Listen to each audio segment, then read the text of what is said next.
Ang profitability ay isang mahalagang layunin ng mga kumpanya. Ito ay ang kakayahan ng isang negosyo na kumita ng mas maraming pera kaysa sa ginagastos nito.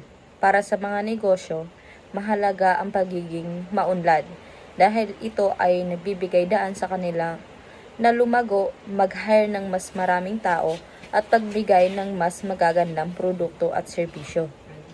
So, halimbawa, isipin natin ang isang tindahan ng damit, ang kanilang layunin ay kumita ng pera sa pamamagitan ng pagbebenta ng mga damit.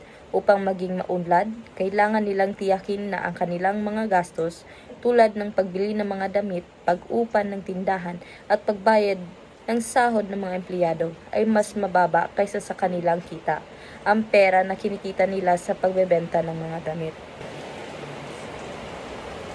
Ang social profitability sa madaling salita ay ang pagsukat ng positibong epekto ng isang proyekto o negosyo sa lipunan.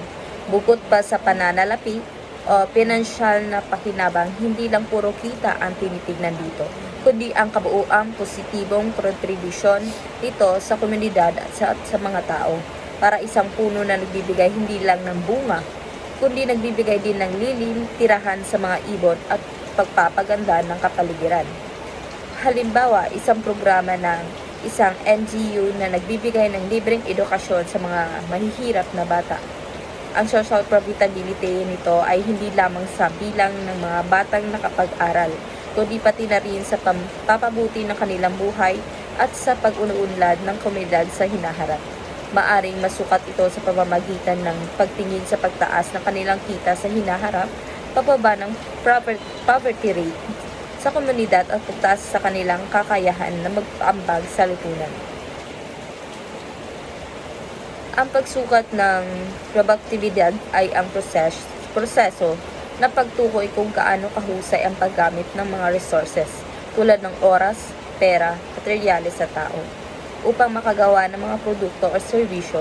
Sa madaling salita, tinitignan kung gaano karaming output ang nagagawa gamit ang isang particular na input. Mas mataas ang produktibidad, mas mahusay ang paggamit ng resources.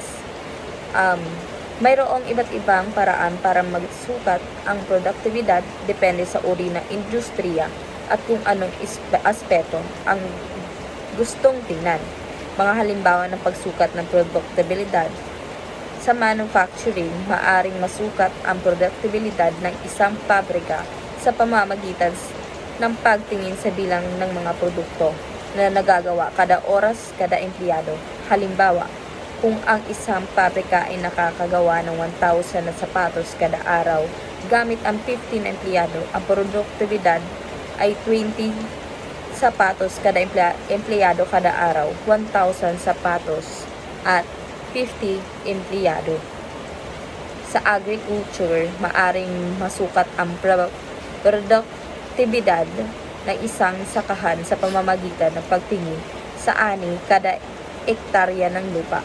Halimbawa, kung ang isang sakahan ay nakakaani ng 10 tonelada ng palay kada ektarya, ang produktibidad nito ay 10 tonelada ektarya.